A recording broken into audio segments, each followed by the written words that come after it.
குமாரனுக்கு சொல்லி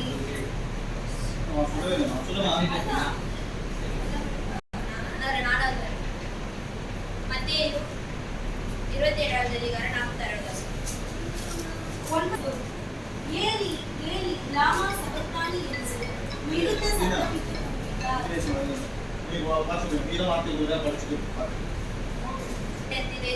Eli Eli லாமா சபக்தானி என்று மிகுந்த சத்தமிட்டு கூப்பிட்டார். அதற்கு என் தேவனே ஏன் என்னை கைவிட்டீர் என்றார்.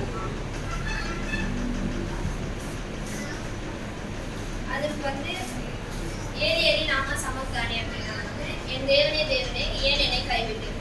அதுக்கு முன்னாடி பழைய ஏற்பாட்டுல சங்கீதம் 22:1 சொல்லிருக்காங்க.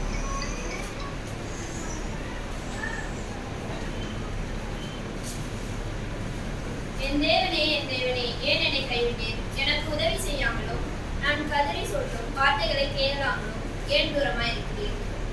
ஏன் என்னை கைவிட்டீர்னா ஏன் எனக்கு சிலுவையில விட்டீங்க அப்படின்ட்டு அவர் சொல்லல.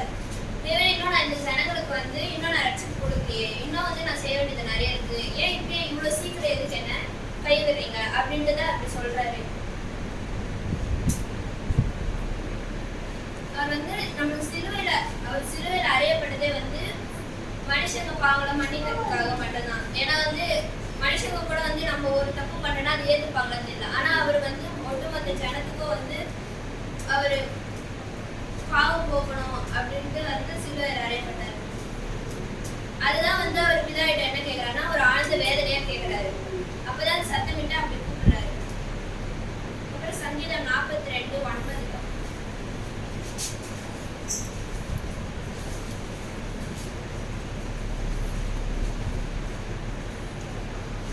நான் என் கண்மலையாகிய தேவனை நோக்கி ஏன் என்னை மறந்தீர். சத்துருவினால் ஒடுக்கப்பட்டு நானே துக்கத்துடனே திரிய வேண்டும் என்று சொல்லுகிறேன். அப்பதான்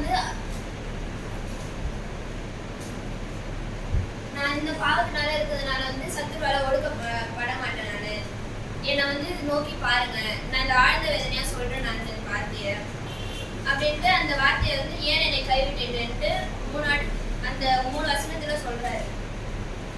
புலம்பல் 38.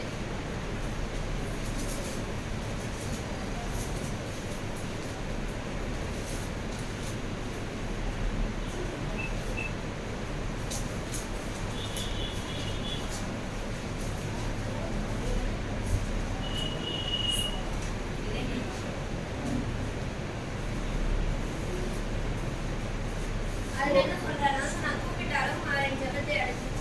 அந்த புலம்பல்ல என்ன சொல்றாருன்னா நம்ம ஒரு எப்படின்னா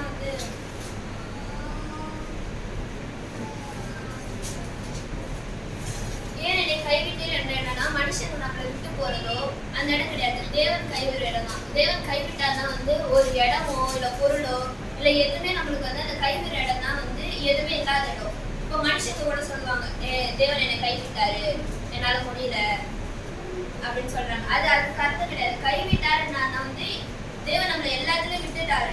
அந்த மாதிரி தேவன் நம்மளை கைவிடல. அதுதான் இதுல சொல்றாரு. யோபு 30:20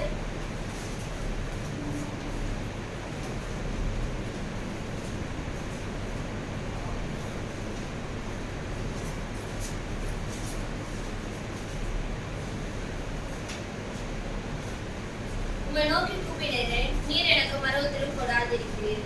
கெஞ்சிருக்கிறேன், என் மேல் பாரமாயிருக்கிறீர், பாரமுகமாயிருக்கிறீர். அந்த இடத்துல 3வது வாட்டியும் தேவன் கேட்கிறாரு. அவர் எப்படின்னா உங்களை கூப்பிடுகிறேன், நீர் எனக்கு மறுபடியும் கொடாதிருக்கிறீர்.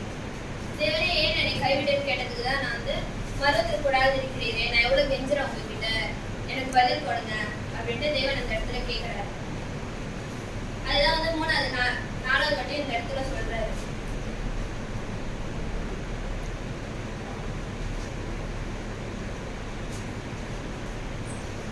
அதுக்கப்புறம் இதெல்லாம் சொல்லி முடிச்சதுக்கு அப்புறம் தான் மத்தேயு 27:46 சொல்றாரு. பழைய ஏற்பாட்டை சொல்லி முடிச்சதுக்கு அப்புறம் தான் புதிய ஏற்பாடுக்கு திரும்பவும் அந்த தீர்க்க தரிசனத்தை வெளிப்படுத்துறதுக்காக சொல்றாரு.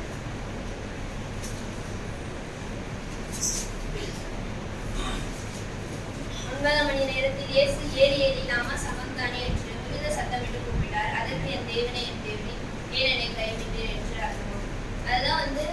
மனுஷங்களை கைவிடாது இருக்கிறதுக்காக தான் அவர் பிதாவினிடத்துல வந்து என்ன கைவிட்டீர் அப்படின்ட்டு கேட்கிறாரு.